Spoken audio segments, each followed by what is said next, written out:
Hello दोस्तों, मेरा नाम है अंकित कुमार और आप देख रहे हैं the final death of story.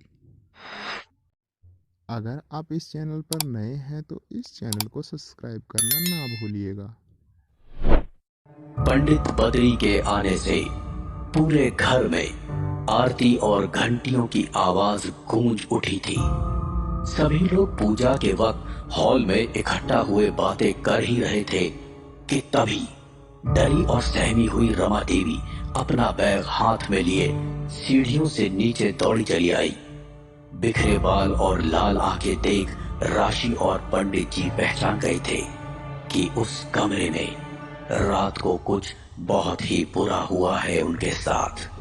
Rama ji, Rama Devi जी, आप ठीक तो है ना?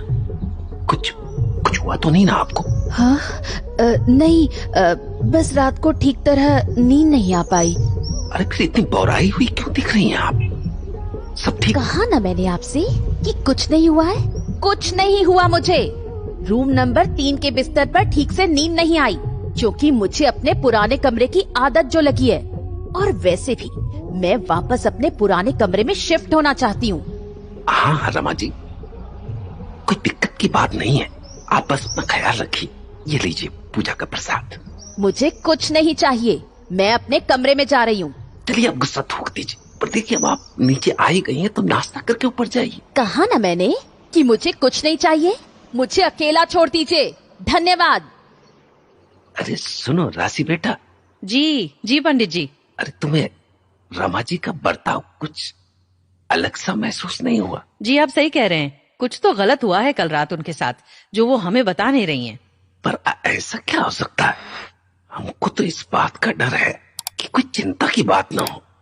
पंडित जी एक बात बोलूं, जब भी कोई रूम नंबर 3 में रात गुजार कर आता है उसकी हालत ऐसी ही हो जाती है। वही गुस्सा, वही बिखरे बाल। आखिर ऐसा है क्या उस कमरे में? क्या? तो हमको पहले से सब क्यों नहीं बताया? कुछ कुछ हुआ था क्या उस कमरे में? जी वो कुछ समय पहले की बात है, जब मेरी माँ की सगी बहन माया मौसी रात को हार्ट अटैक आने से उसी कमरे में चल बसी। किसी को सुबह तक उनकी मौत का पता भी नहीं चल पाया। बेचारी ने मदद की आवाज लगाई होगी, पर क्या करें, आशु और मेरा कमरा रूम नंबर 3 से इतना दूर है कि हमारे कान पर तो जू तक नहीं रहेंगी। ओहो हो, ये क्या कर दिया तुमने? ये तो अनर्थ हो गया। अरे तुमको पता है ना कि मरे हुए लोगों की चीजों को इतनी जल्दी जुदा नहीं करते उनसे।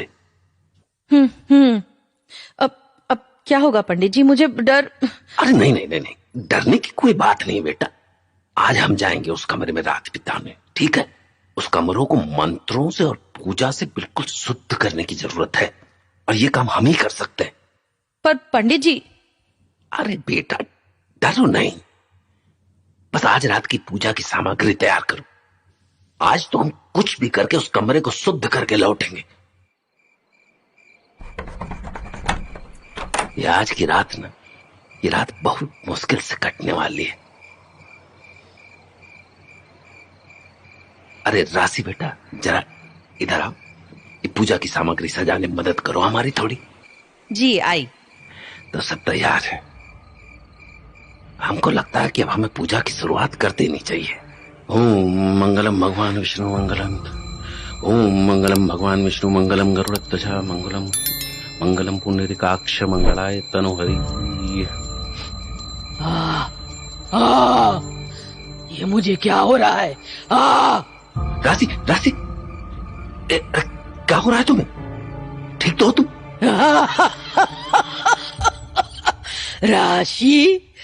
राशि तो गई। मैं माया हूँ, माया। आप ये कैसे संभव है? मुमकिन? ये कमरा मेरा है और ये घर भी मेरा। सुन पंडित, उस राशि और आशु को ले और निकल जा मेरे घर से, वरना।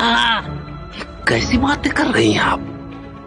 आप मर चुकी हैं और ये सब आपकी बहन के बच्चे हैं। इनका पूरा हक बनता है इस घर पे। हक? कैसा हक? मेरे कातिल को कोई हक नहीं बनता मेरे किसी सामान पर। कातिल? क्या? बुलाओ उस आशु को। आंसू? आंसू ने क्या किया? क्या किया? मेरी मौत का इकलौता जिम्मेदार है वो। अरे आंसू, कहाँ हो तू? इधर आओ। जी पंडित जी। राशि, राशि तुम्हारे बाल क्यों बिखरे हैं? तुम ऐसे कैसे? खून, यही है मेरी मौत का जिम्मेदार। खूनी? राशि, कौन सा खून? ये कैसी बातें कर रही हो तुम? राशि नहीं, तुम्हारी माया मौसी हूँ मैं। क्या? माया मौसी? नहीं, ये नहीं हो सकता। ये कैसे? अरे बच्चे, इतना क्यों डर रहे हो? तब तो तुम्हें डर नहीं लगा जब तुमने मेरे खाने में जहर मिला के ऐसा दिखाया कि मुझे हार्ट अटैक आया है। और जब मैं रात को मदद के लिए चिल्लाती रही तो तुम गेट के बाहर खड़े मुझे मरता देखते रहे। मैं रोती रही, तुम्हें बुलाती रही। तुमने राशि को भी नींद की गोली देके सुला दिया ताकि वो तुम्हारे इस षड्यंत्र में रुकावट न बन सके। इस होटल को हथियाने के लिए आखिर क्या कुछ नहीं किया तुमने? अब तुम मरोगे मेरे हाथों। मुझे माफ कर दीजिए, माफ कर दो मुझे मौसी। मत मारिए, छोड़ दीजिए मुझे।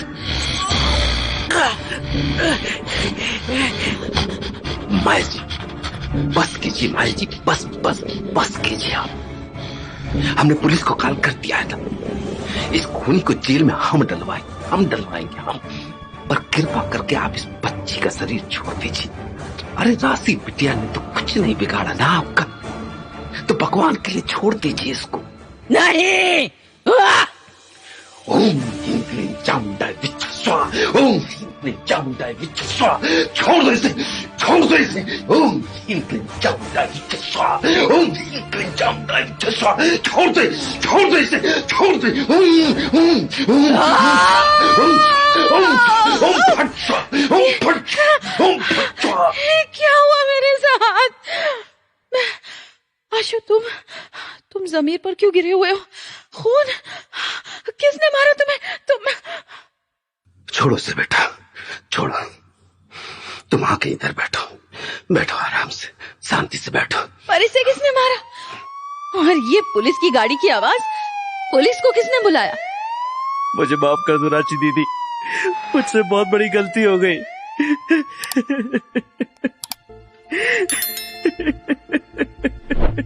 इस तरह रूम नंबर 3 का खौफ खत्म होने के साथ होटल से माया की आत्मा भी चली गई हमेशा के लिए।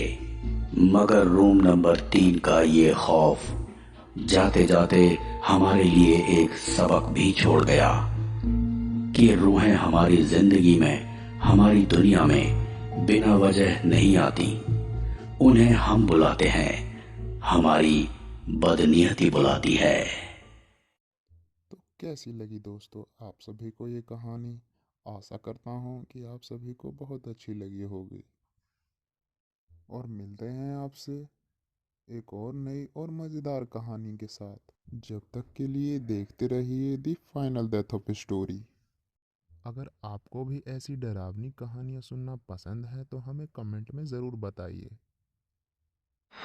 और हाँ, लाइक, शेयर और सब्सक्राइब करना ना भूलिएगा।